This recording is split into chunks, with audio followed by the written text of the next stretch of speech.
mas sin embargo nosotros reflejamos lucecitas de la gran luz que es Cristo Jesús. Amados hermanos, nosotros ya estamos estudiando lo que viene siendo parte de la misión. Y hemos estado analizando parte por parte, palabra por palabra, de lo que significa una misión. Una misión, nuevamente les voy a explicar, viene siendo algo importante que Dios Padre te encarga y te dice, esto es lo que yo quiero que tú hagas. Entonces, cuando tú escuchas estas palabras, o nosotros escuchamos la palabra de Dios, y Dios nos encarga ciertas labores para el rescate de muchas personas, a eso se le considera o se le llama una misión. ¿La misión es imposible? Claro que no. La misión siempre va a ser posible. ¿Por qué? Porque Jesús va delante del barco. ¿Qué es algo interesante acerca de este tema? Les voy a decir lo más interesante de este tema. Que Dios nos da herramientas. Nosotros debemos tener, aunque sea la escuela sabática y nos tengan ahí claramente los textos bíblicos, cada texto bíblico debe de ser analizado y detallado con cuidado para nosotros poder entender y saber lo que nuestro Dios está tratando de decirnos. Vemos claramente, la primera imagen es Jesús, que va al frente de la misión. La primera persona encargada de la misión, o la persona más interesada de que esta labor se lleve a cabo, es nuestro amado Señor Cristo Jesús. Dice aquí, motivación y preparación para la misión. Si nosotros borrásemos la palabra motivación, quiere decir que no hay sentido. Las personas dicen debe de haber un motivo. Quitémosle la acción y la A la convertimos en O. Debe de haber un motivo por la cual tú tienes que hacer esta labor. Debe de haber un motivo para la salvación. Por eso la palabra motivación es una palabra conjugada de dos palabras. Motivo para la salvación. Motivación. Y así sucesivamente. La otra palabra es preparación. Prepararte para la salvación. Las palabras no son inventadas por inventar, mis amados hermanos. Las palabras tienen mucho significado. Así es que para que tú, o yo, o el mundo pueda hacer la misión que Dios nos ha encargado, debe de haber un motivo, una preparación interna de nuestro ser y de nuestra alma y nuestro corazón, para que esta labor se vaya a llevar a cabo. Vamos a ver claramente, parte por parte, lo que el Señor nos va a ir enseñando en esta mañana. Mis amados hermanos, vamos a analizar, esperemos que la computadora no se va a dañar, porque claramente en este tipo de temas el enemigo de las almas hace su trabajo.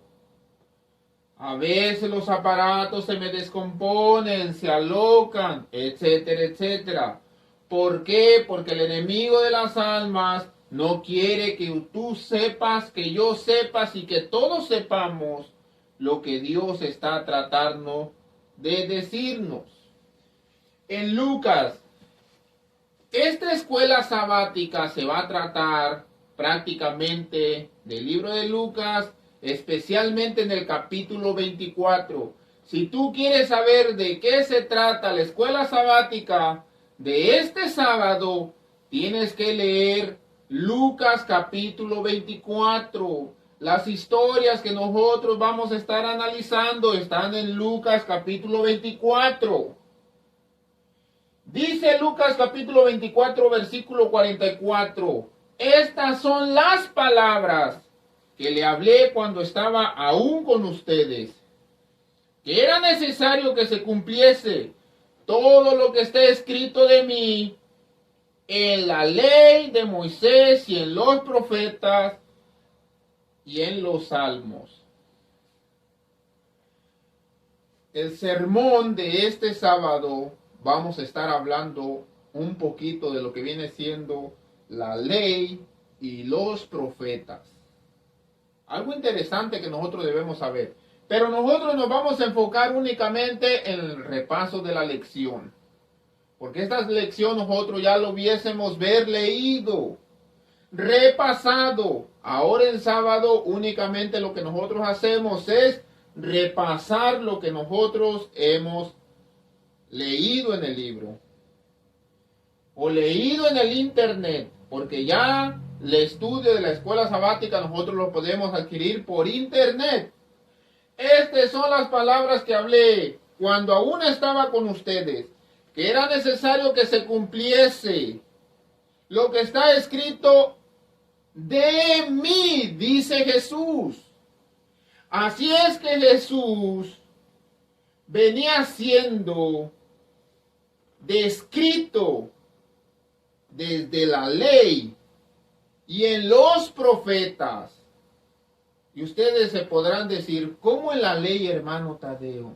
Si la ley de Moisés, nomás nosotros conocemos, no matarás, no cometerás adulterio, no robarás, etcétera, etcétera, los 10 mandamientos. Amados hermanos, cuando se habla de la ley de Moisés, se está hablando del Pentateuco, los 5 primeros libros, que es Génesis, Éxodo, Levíticos, Números y Deuteronomio. Son los primeros 5 libros que tiene nuestra Biblia.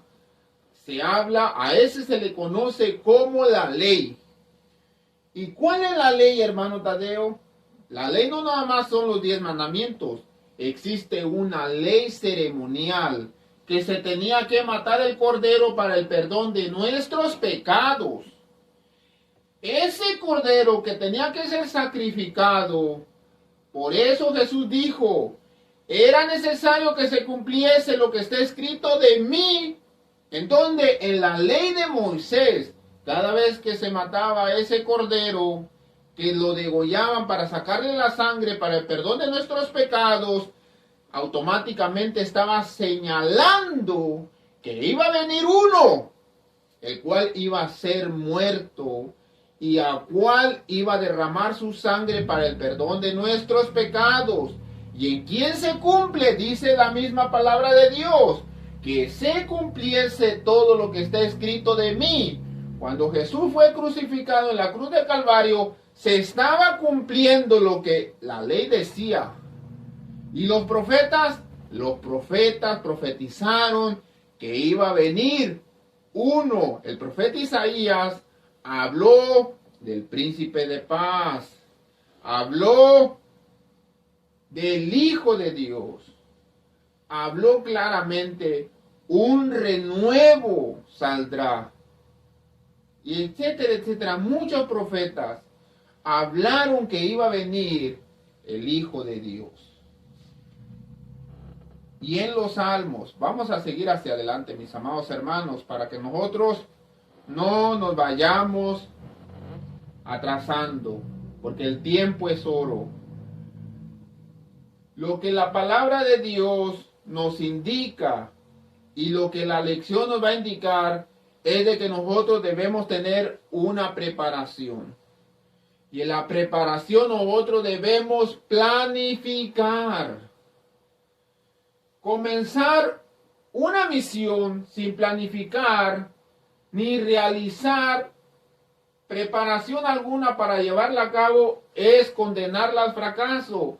Nosotros debemos planificar cómo se va a llevar a cabo la misión. Por eso es necesario, dice, que nos preparemos adecuadamente para realizar la misión más importante de nuestra vida: compartir las buenas nuevas de salvación. Repasando la historia de los apóstoles, comenzaremos estudiando la motivación, indispensable para el éxito de cualquier misión. Veremos los pasos previos a realizar antes de comenzar, cómo empezar la misión y finalmente cómo continuar realizándola sin decaer ni desanimarnos. Esto es lo que vamos a estar estudiando. Motivación para la misión. Una experiencia personal, punto número 1. Punto número 2, fundamento profético. Luego tiene otro subtítulo que dice preparación para la misión. Punto número 1 y único es oración y preparación. Subtítulo número 3 dice practicando la misión. Punto número 1, actividad unánime. Punto número 2, continuar sin decaer. Lo que vamos a estar leyendo. Vamos a analizar lo primero que dice motivación para la salvación. Nuevamente les voy a explicar y les voy a decir. La palabra motivación es una palabra, dos palabras conjugadas. Un motivo que yo debo de tener para ayudar a las personas que encuentren la salvación. Las motivaciones para la misión viene siendo, y dice claramente y nos enseña, una experiencia personal. Mateo capítulo 28, versículo 8.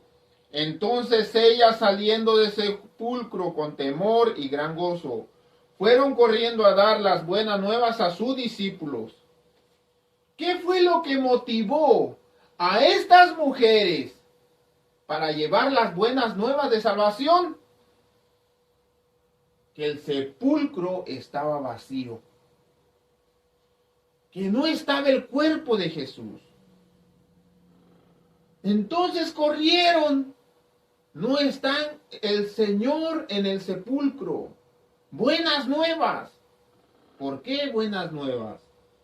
Porque Jesús ya les había dicho que al tercer día Él iba a resucitar, pero ellos no comprendieron y no entendieron. Lucas capítulo 24 lo dice de esta manera. Por eso les estoy diciendo y estamos aprendiendo, mis amados hermanos, parte por parte. Lucas capítulo 24, del 1 al 9, dice, siendo aún de madrugada, siendo aún estando oscuro, un grupo de mujeres fueron al sepulcro y lo encontraron vacío. Pero dice que encontraron unos ángeles. El evangelio según San Lucas nos relata un poquito más. Que encontraron a dos personajes ahí. Unos ángeles. Y cuando los encontraron a estas personas que eran ángeles, le dijeron que Jesús había resucitado. ¿Qué fue lo que les motivó? Dar la buena nueva de que Jesús había resucitado. La gente sabía lo que significaba la palabra resurrección. Muchas personas que yo conozco no conocemos lo que significa la palabra resurrección. Y más que nada, para darles en el punto necesario para nosotros poder comprender lo que significa resurrección es resucitar, que te mueres y volviste a vivir. Corriendo, compartí la noticia con los discípulos. En el camino, Jesús mismo se les apareció. Llenas de gozo, comunicaron la noticia. Sorprendentemente, los discípulos se encontraron con las mujeres. Las mujeres le dicen a los discípulos lo que había pasado, lo que ellas experimentaron, lo que ellas miraron. Los discípulos no le creyeron. Así estamos nosotros. A veces somos incrédulos. Así, si nosotros decimos que nuestra vida está pasando un sinfín de milagros y se las compartimos a las demás personas no lo creen. Son incrédulos. Concerniente a la palabra de Dios y al testimonio de la palabra de Dios, nunca debemos ser incrédulos. Debemos creer lo que está escrito. Muchas personas hoy en día no creen que Jesús vuelva por su pueblo. Satanás está sembrando la duda de que Jesús no volverá. Pero el mundo entero se lo ha creído. Le cree más a Satanás que ni a la palabra de Dios. Y ustedes van a decir, pero ¿cómo es posible? Denos otro ejemplo para nosotros poder entender que el mundo le cree más a Satanás que a la palabra de Dios. Está la teoría de la evolución, que provenimos del mono o del chango. El mundo lo cree. Las escuelas lo enseñan. No creen en la palabra de Dios que fuimos hechos y sacados de la mano de Dios. Que Dios nos hizo del barro y nos dio y sopló espíritu y fuimos una alma viviente. Eso no lo creen. Pero sí creen que venimos del chango y que el chango fue evolucionando hasta llegar al estado natural que nosotros estamos hoy. Eso sí lo creen. Los apóstoles no le creyeron. ¿Qué fue lo que hicieron? Ir a comprobar. La curiosidad mató el gato, dice el dicho. Ellos quisieron ir a comprobar personalmente si era cierto lo que las mujeres estaban diciendo. Dice, sin embargo, no compartió la noticia hasta que tuvo un encuentro personal con Jesús. Vamos a ir viendo parte por parte. Lucas capítulo 24 dice que las mujeres llegaron y les dijeron, pero ¿qué fue lo que hicieron? Hubo dos apóstoles que fueron a corroborar. ¿Quién fue? Pedro. Y el otro, el discípulo amado. Llegaron y no encontraron a Jesús, encontraron el sepulcro vacío. Vamos a leer lo que dice Lucas capítulo 24 versículo 12. Es importante nosotros poder entender. Dice la palabra del Señor de esta manera.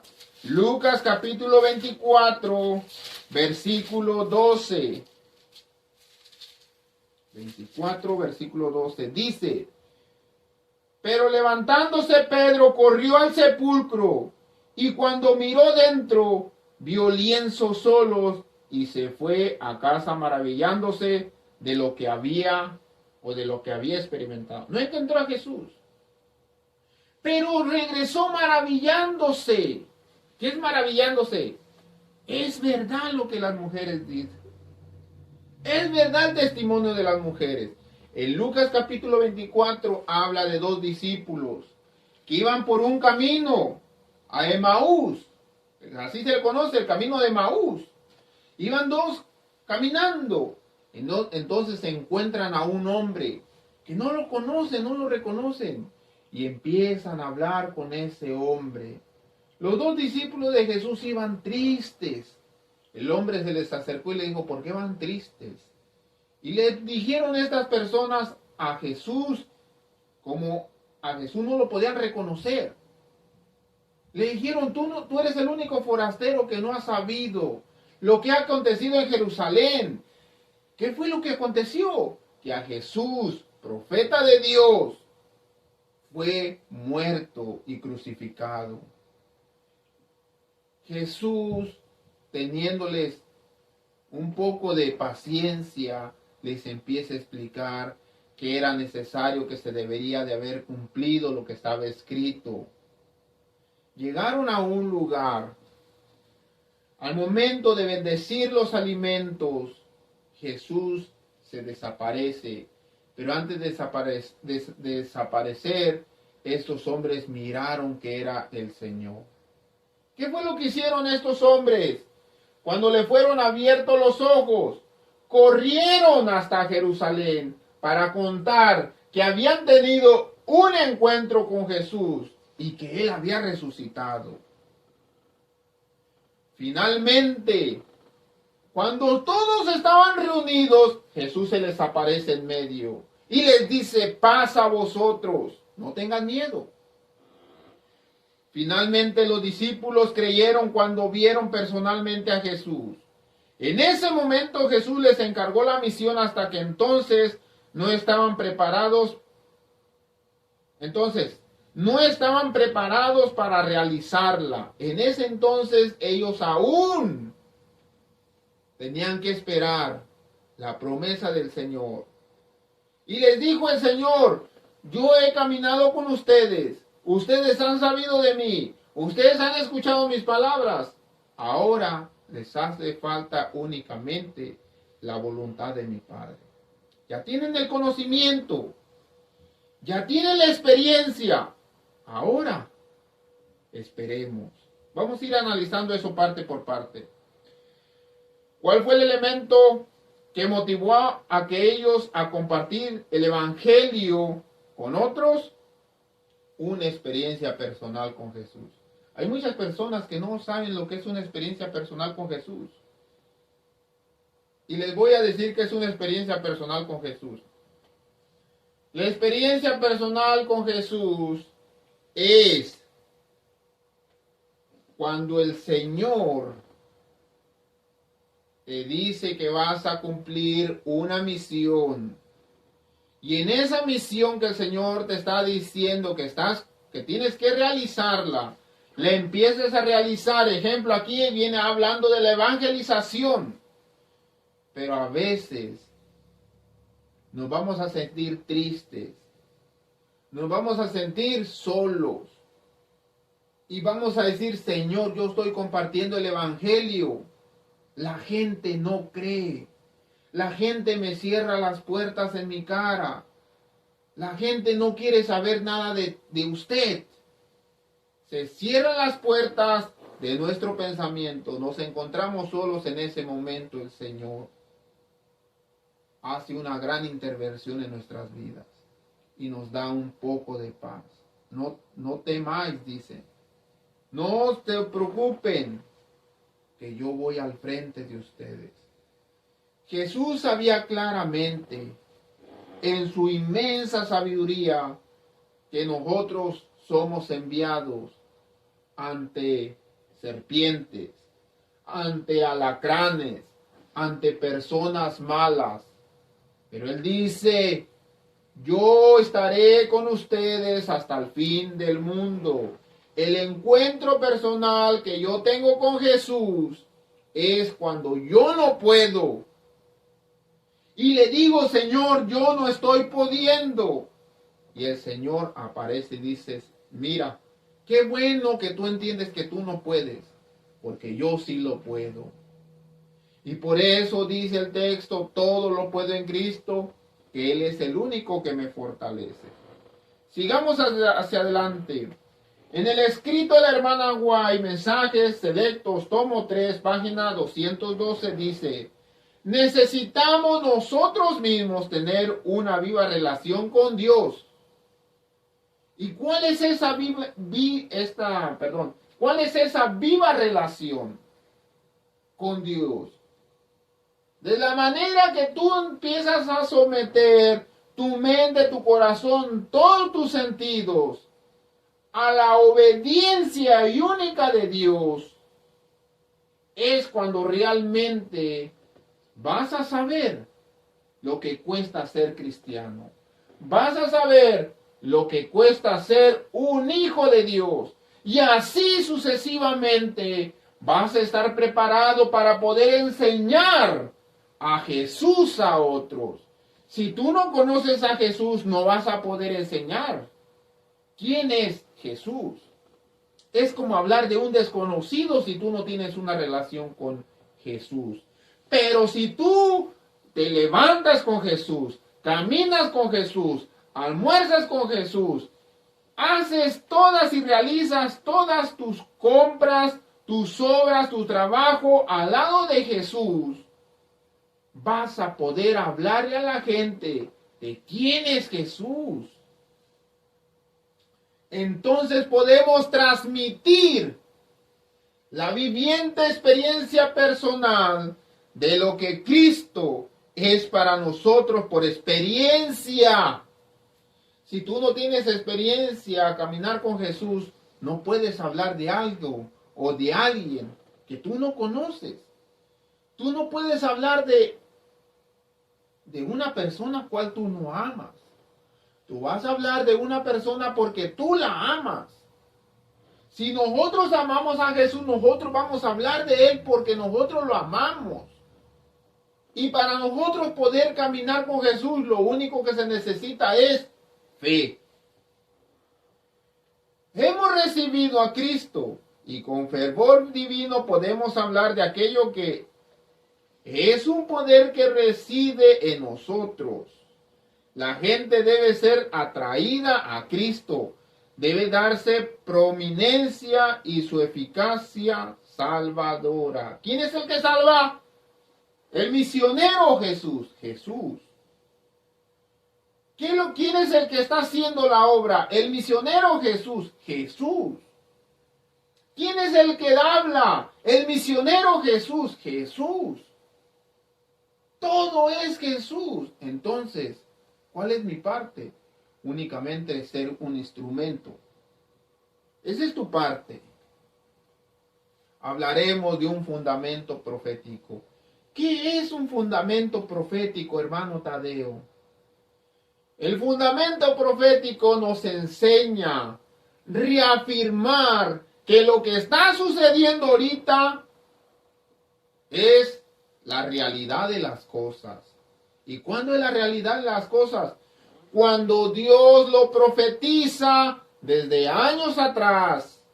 100 años atrás Dios profetiza que va a haber un terremoto, el cual van a desaparecer islas, el cual van a desaparecer ciudades. El día que ese catástrofe, ese terremoto ocurra, tenemos fundamento de que Dios ya lo había hablado. Tenemos fundamento de que Dios ya lo había dicho, de que Dios sabía lo que iba a ocurrir. De igual manera esto, un fundamento profético es de que ya lo habían hablado los profetas. Estas son las palabras que os hablé, estando con ustedes, que era necesario que se cumpliese lo que estaba escrito en la ley de Moisés y en los profetas. Fundamento profético que ya lo habían dicho lo que iba a pasar. Jesús no apareció de la nada. Jesús no únicamente no fue una persona que se le ocurrió y apareció espontáneamente. No. El Hijo de Dios, Jesús nuestro Señor, apareció por la palabra de Dios. ¿Y cómo? Porque Dios ya lo había hablado. Cuando Dios ya lo habla, no hay nadie que lo pueda detener. Se tiene que cumplir, aunque nadie quiera, aunque el mundo no lo quiera, aunque Satanás no quiera, se tiene que cumplir, porque Dios no es hombre para mentir. Cuando Jesús resucitó, se presentó a los discípulos. Estos pasaron de miedo al gozo y finalmente creyeron en Él. Pero aunque la experiencia personal es sumamente importante, Jesús no se conformó con esto. 3 años y medio caminando con Jesús. Aunque ellos tenían una experiencia, que platicaron, que durmieron, que se rieron, que se gozaron, que comieron, que experimentaron muchas cosas al lado de Jesús. Para Jesús, eso no era lo suficiente. Jesús no se conformó con esto. Lo llenó, lo llevó a una segunda experiencia, no basada en los sentimientos, sino en la razón, el conocimiento de la palabra profética de Dios. Encontraron a Jesús, es Jesús. Jesús dijo, no se conformen porque me vieron, porque puedo ser el enemigo de Dios, haciéndome pasar por Jesús. Entonces, ¿cuál era el fundamento que ellos deberían de creer? De que ya había sido escrito que eso iba a pasar. De que ya se había hablado de que esto iba a ser. Y ahí Jesús les muestra por la palabra de Dios que se tenía que cumplir. De esta forma, nuestra experiencia personal se complementa con un conocimiento profundo de la Biblia y especialmente de las profecías. Segunda de Pedro 1:19 claramente habla el fundamento profético más seguro es de que nosotros creemos por la profecía, no porque algo haya sucedido espontáneamente. Los profetas que hablaron de Jesús, la ley que hablaba de Jesús, eso viene siendo un ayo tan grande para nosotros podernos sujetar y sostenernos y decir hay esperanza en Cristo Jesús. Nuevamente, especialmente de las profecías, observa que este conocimiento solo se puede alcanzar cuando Jesús nos abra el entendimiento. Y un hombre iba leyendo el libro de Isaías, no entendía. Un ángel se le aparece a Felipe y le dice a Felipe, vete al desierto. Felipe encuentra el carruaje de ese hombre que va leyendo al profeta Isaías. Felipe le dice a este hombre, ¿entiendes lo que estás hablando o lo que estás leyendo? No entendía. El único que puede abrir el entendimiento es Jesús por medio de su Santo Espíritu. Por eso sopla. Les sopló el Espíritu Santo para abrirles el entendimiento.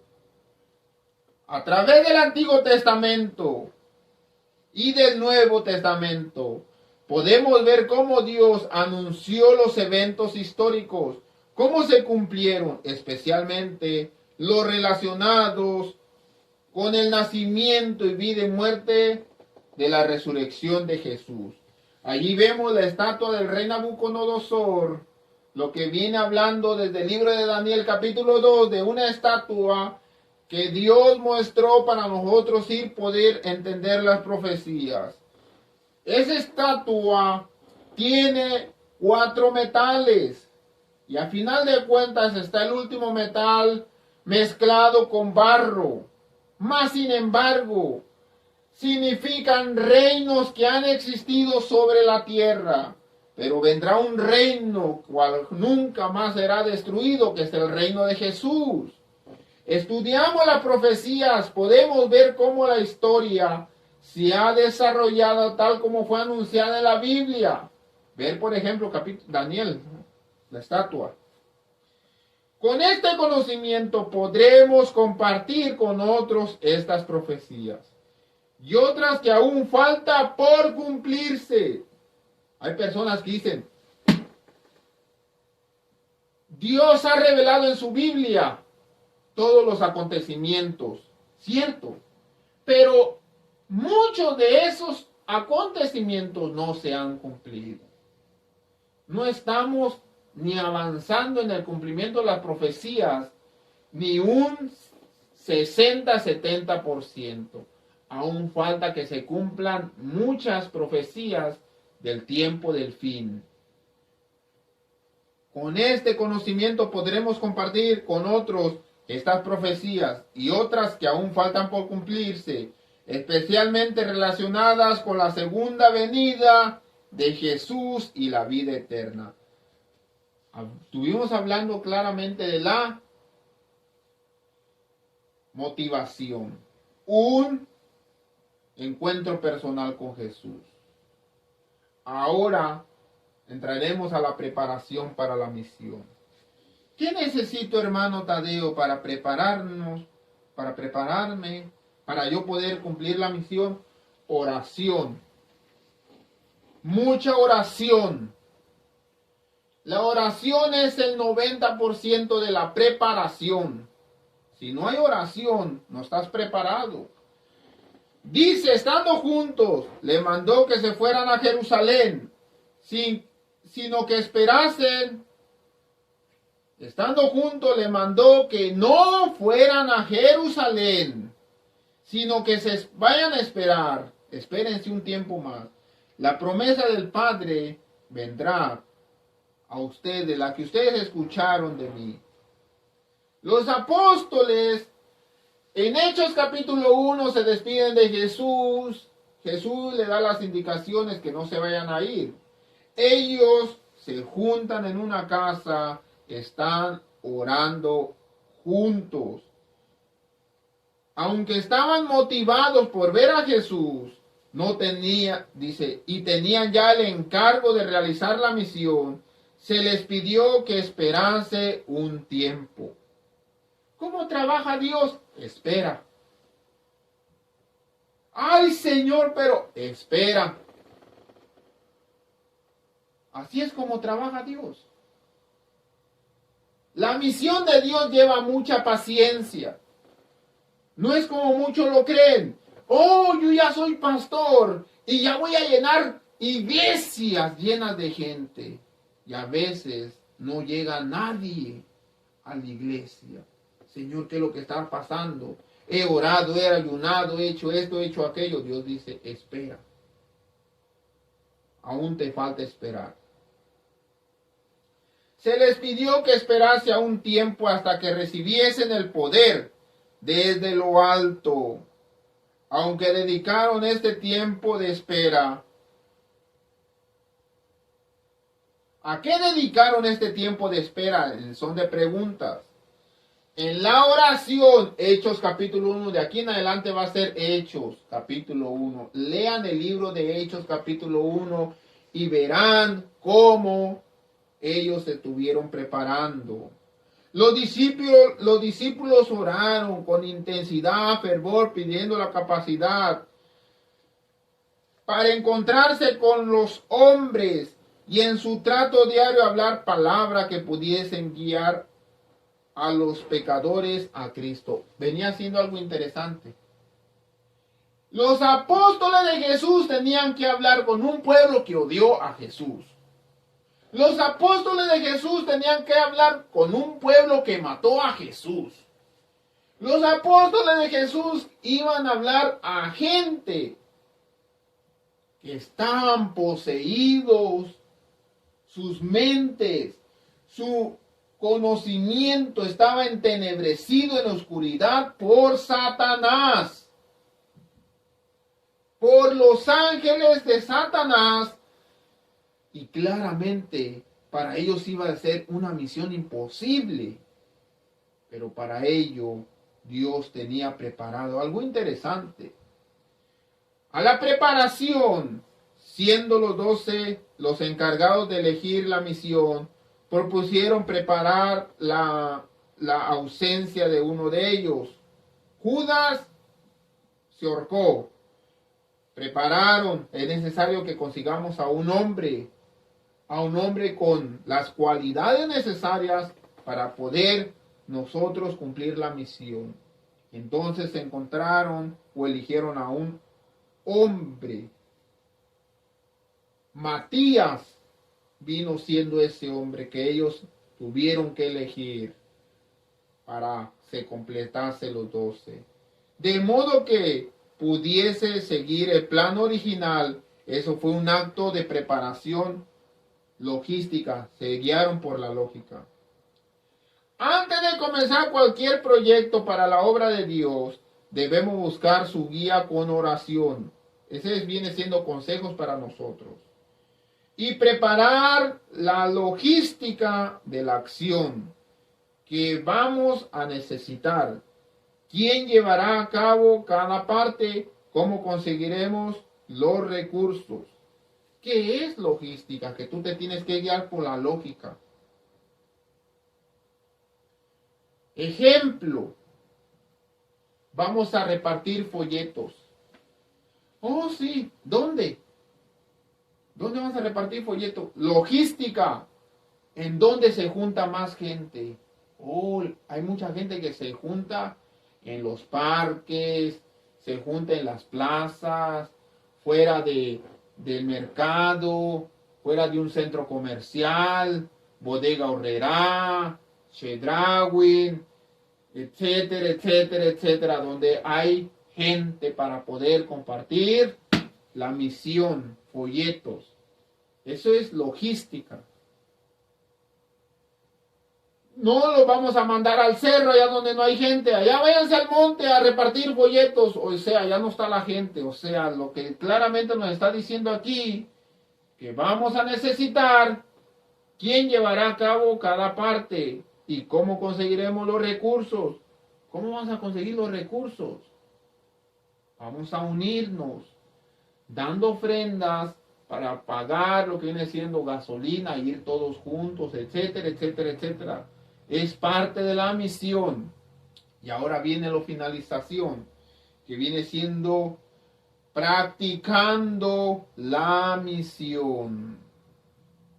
Actividad unánime. Esperaron hasta que llegó el poder de Dios. El Espíritu Santo fue derramado sobre ellos. Comenzaron a hablar en otras lenguas según el Espíritu les daba que hablasen. Dice, la preparación había terminado, había llegado el momento de la acción. ¿Qué necesitaban ellos en ese momento que empezaron a predicar? Nada. Estaban completos para predicar. ¿Y usted cómo sabe, hermano Tadeo, que no necesitaba nada? Les voy a decir, los apóstoles fueron personas se le conoce de un conocimiento virgen. No, su conocimiento de él no fue esculpido por medio de sabios, por medio de sacerdotes. No fue esculpido por ese tipo de medios. Ustedes saben por qué Dios utiliza a los drogadictos, a las prostitutas, a los homosexuales, a personas que han asesinado, para realizar a veces esta misión tan grande. Y esas personas llenan multitudes en salones, iglesias. Y ustedes se han de preguntar, ¿pero por qué? Porque ellos, al tener un conocimiento virgen con respecto a la palabra de Dios, el día que ellos conocen a Dios, quieren saber más de Dios y se llenan más de Dios al momento que el Espíritu Santo empieza a hacer un trabajo sobrenatural en ellos. Una persona que no tiene un conocimiento virgen es una persona que ha crecido en el Evangelio. A una persona católica, tú no le vas a poder decir, deja de estar adorando a las imágenes, cuando toda su vida, desde su niñez, ha crecido en eso. Es una lucha tremenda. Que se logran convertir al Señor, sí se logran convertir al Señor. Pero para ello se necesita el poder del Espíritu Santo. Pero una persona que nunca ha sabido de Dios, que nunca ha sabido cómo tomar una Biblia, cómo abrir una Biblia, qué leer de la Biblia, son las personas que tienen el conocimiento virgen y empiezan a ver, a hablar tal como Dios se lo está enseñando. Su maestro de ellos es personalmente el Espíritu Santo. Por eso dice aquí, la preparación había terminado. Ellos se encontraron con Jesús. No lo rechazaron como los demás lo rechazaban, sino claramente ellos aceptaron a Jesús porque no sabían lo que la palabra de Dios decía, sino el Señor se lo fue mostrando. Había llegado el momento de la acción. Salieron a predicar. Actuaron, aquí vienen los puntos necesarios. Actuaron de forma unánime. ¿Y qué los llevó a trabajar unánime? No es de que, Pedro, ábrete una iglesia allá. Esteban, se va a abrir otra iglesia allá. Mateo, se va a abrir otra iglesia en otra parte. No hicieron eso, sino simplemente aquí va a ser un punto y de este punto vamos a dar un punto de partida. No vamos a ir todos juntos, no. Va a haber un punto de partida y cierto tiempo regresaremos al punto a dar cómo va la misión en ciertos puntos que nosotros hemos avanzado. Y ustedes se podrán explicar, la iglesia en su misión ha fallado. Y les voy a decir, ¿por qué ha fallado la iglesia si los puntos necesarios están desde el principio? Y les voy a decir, el egoísmo, la vanidad, la soberbia, la envidia,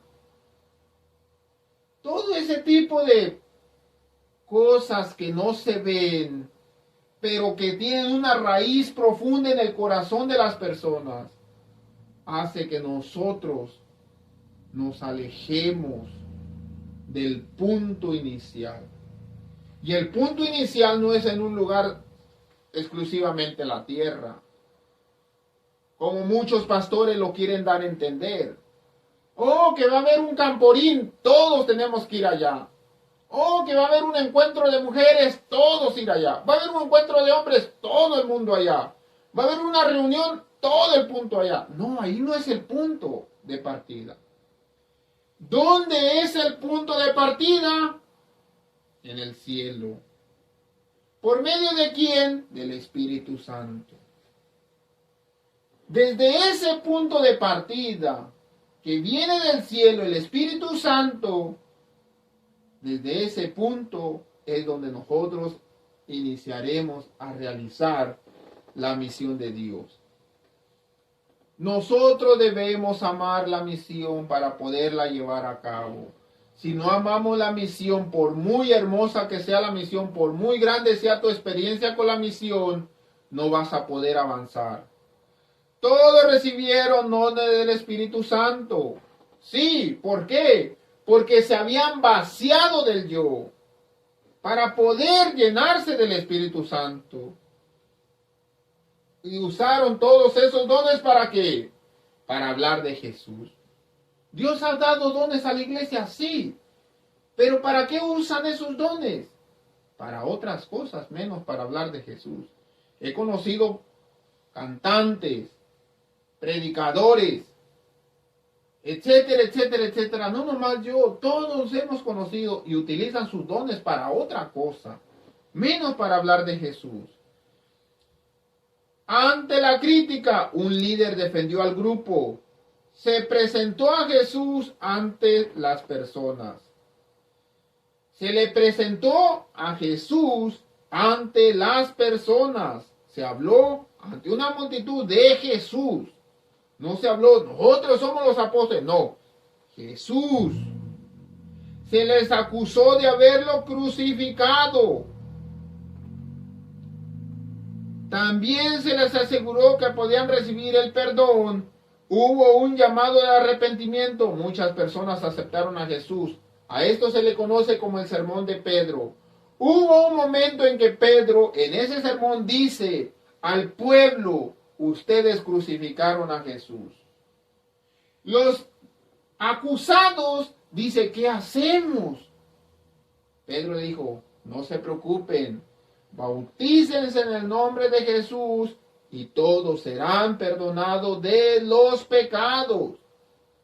Pero si nosotros entregamos a Jesús, no se preocupen, por fe ustedes son perdonados. Sigue diciendo: todos tenemos una parte que realizar en la misión. Para ello, cada uno es dotado de los dones del Espíritu considerar necesario que nos va a dar.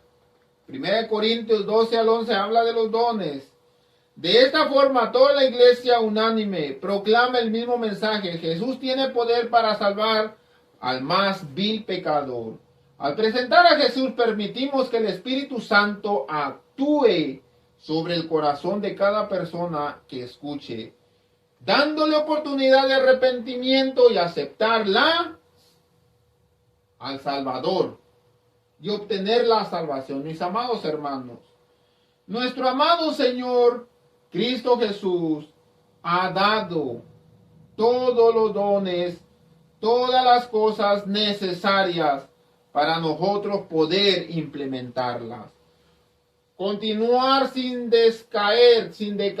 Todos nos desanimamos. Pero tú no debes de ver el yo. Tú no debes de ver a las personas. Si las personas, ellos quieren trabajar, que trabajen. Si no quieren trabajar, quieren estar de holgazanes, que estén de holgazanes. Quieren estar de criticones, que estén de criticones. Tú tienes que continuar sin decaer. Y perseveraban los discípulos de Cristo Jesús en la doctrina de los apóstoles y todos los que iban convirtiéndose en el discipulado, en la comunión unos con otros y al compartimiento del pan y en la oración. En un solo día la iglesia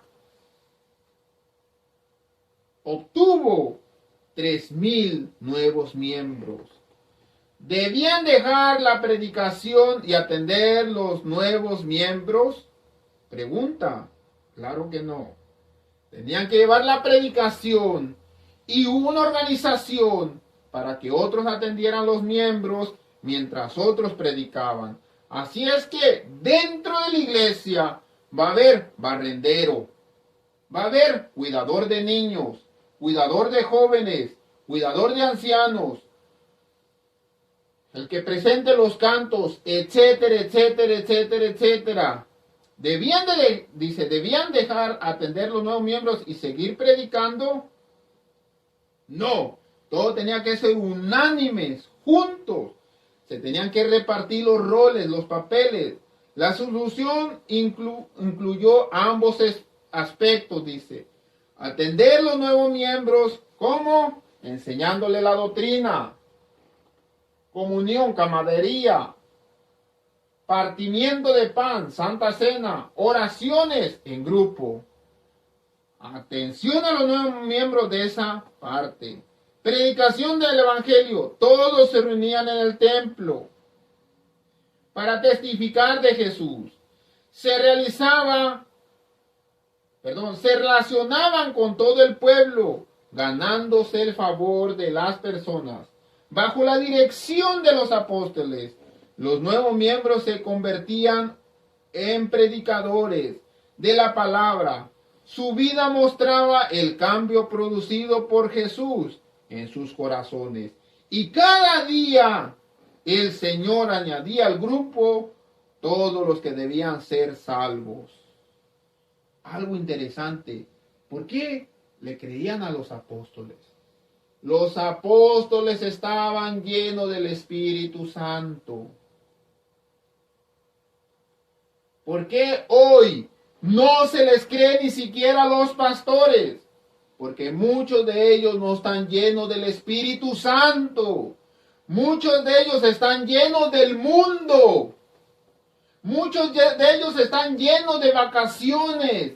Muchos de ellos están llenos de amor al materialismo, amor al dinero, amor al yo, yo no sé, pero no del Espíritu Santo. Porque el Espíritu Santo te muestra que tú tienes que ser abnegado. Te tienes que negar a ti mismo para entregarle tu vida a Jesús. Y Jesús hacer una obra de arte en tu vida para el beneficio de los demás. Aquellos que pertenecen a la familia de la fe nunca deberían de dejar de reunirse, porque este es el medio que Dios ha designado para conducir a sus hijos y la unidad, a fin de con amor y compañerismo cristianismo se ayuden y fortalezcan y animen unos a otros. Desafío semanal. Piensa en alguien en tu vida que desearías que fuera creyente. Ahora, cada día para que esa persona tenga una experiencia personal con Jesús. Ora cada día para que esa persona realmente algún día pueda tener una experiencia con Jesús. Desafío avanzado. ¿A quién está discipulando y conduciendo a una relación con Jesús? Busca manera de guiar a esa persona a la comunión con otros creyentes. Irse relacionando. Oh, que yo tengo que ir a visitar a tal visita. Tú ya fuiste a tal visita, ahora tú no vas a ir a esa visita. Ahora vamos a mandar a otros a esa visita. Y así esa casa vaya conociendo los miembros de la iglesia de la cual pertenecemos. Y así te invito, ya nomás me invitaron 2, ya me invitaron 4, ya me invitaron 6. En esta casa han venido 10 personas diferentes a invitarme a la iglesia. Ya no son las mismas 2 personas que me han estado invitando.